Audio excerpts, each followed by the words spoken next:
דימונה הוקמה לפני 66 שנים, כש-36 משפחות המייסדים הניחו את התשתיות לאחת הערים הפורחות ביותר בדרום הארץ. בראשותו של ראש העיר, מר בני ביטון, דימונה עתידה להכפיל את אוכלוסייתה בעשור הקרוב.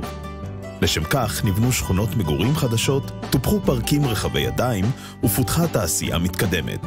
מערכת החינוך המונה כיום כ-8,650 תלמידים ממשיכה גם היא להתקדם ולקדם את בני העיר מגיל הינקות ועד גיוסם לצבא.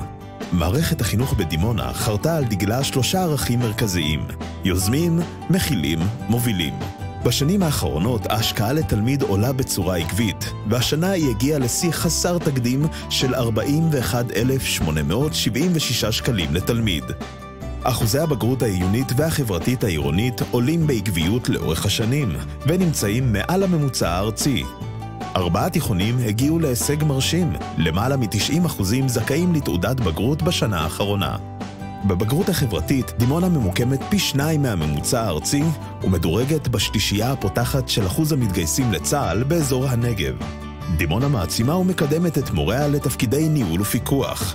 13 מורים התמנו למנהלים ולמפקחים ב5 השנים האחרונות, ובכל שנה אנו זוכים לייצוג בקורס המנהלים אבני ראשה. מערכת החינוך בדימונה עובדת יד ביד עם משרד החינוך, וכן משתפת פעולה עם צה"ל, עם האקדמיה ועם המגזר השלישי והעסקי, ומהווה מודל לחיקוי בבניית תוכניות ייחודיות במגוון תחומים. בשנה האחרונה הוקמו בבתי הספר 80 מרחבי למידה חדשניים המשלבים פדגוגיה של המאה ה-21 במטרה להנחיל ידע, מיומנויות וערכים למיצוי יכולות התלמיד והשתלבותו בחיים הבוגרים כבוגר ערכי, יוזם, מנהיג ותורם לחברה.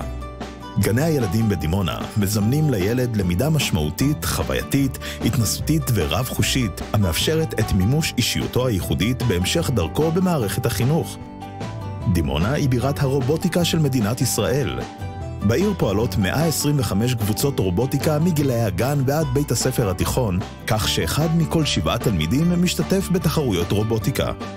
בדימונה מופעלות תוכניות העשרה לימודיות וחברתיות רבות: רחפנים, סייבר, פיתוח אפליקציות, יזמות, פיתוח חשיבה מתמטית, נטע, שחמט ועוד, לצד 12 ארגוני נוער ותנועות ועשרות מקומות השמה למעורבות חברתית. דימונה שווה זה לא עוד סלוגן. בדימונה מתקיים תהליך איתור משלב טרום הלידה, ואנו מובילים בשילוב תלמידים בעלי צרכים מיוחדים. גני הילדים נמצאים במתחמים משותפים ומקיימים מגוון פעילויות יחד. תנועות הנוער וחוגי המתנ"ס משלבים ילדים בפעילויות הקבועות. דימונה היא העיר היחידה בארץ, ב100% מתלמידי החינוך המיוחד זכאים לתעודת בגרות חברתית, ו77% מתוכם מתגייסים לשירות צבאי. בדימונה קיים מרכז לתלמידים מחוננים ומצטיינים, אשר מאפשר לתלמידים למצות את יכולותיהם. דימונה מציעה מגוון מענים לילדים, נוער בסיכון והוריהם, המותאמים לצרכים וליכולות התלמיד ומשפחתו, תוך עבודה הוליסטית ומכילה, המתחשבת בכל מעגלי החיים ומתקיימת לכל אורך היום. בעזרת מענים אלו הצלחנו לצמצם באופן משמעותי את אחוז הנשירה.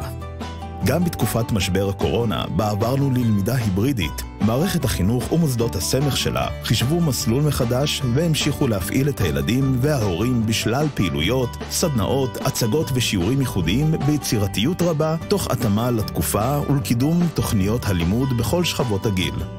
עובדי ההוראה התכנסו למפגשי לימוד, העשרה והשתלמויות לקידום הידע הטכנו-פדגוגי לטיפוח החוסן החברתי-רגשי.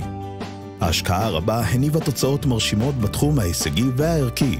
בתי הספר בדימונה זכו בעשרות פרסים ואותות הוקרה מחוזיים, ארציים ובינלאומיים, ביניהם אות הנשיא, אות שר החינוך, פרס חינוך ארצי מטעם ארגון המורים, בתי ספר ערכיים, זכייה בתחרויות רובוטיקה, קבלת מלגות מנאסא ועשרות זכיות בתחרויות ספורט. מערכת החינוך בדימונה תמשיך ליזום, להכיל ולהוביל מצוינות ערכית והישגית בקרב כל תלמידיה, דור העתיד של מדינת ישראל.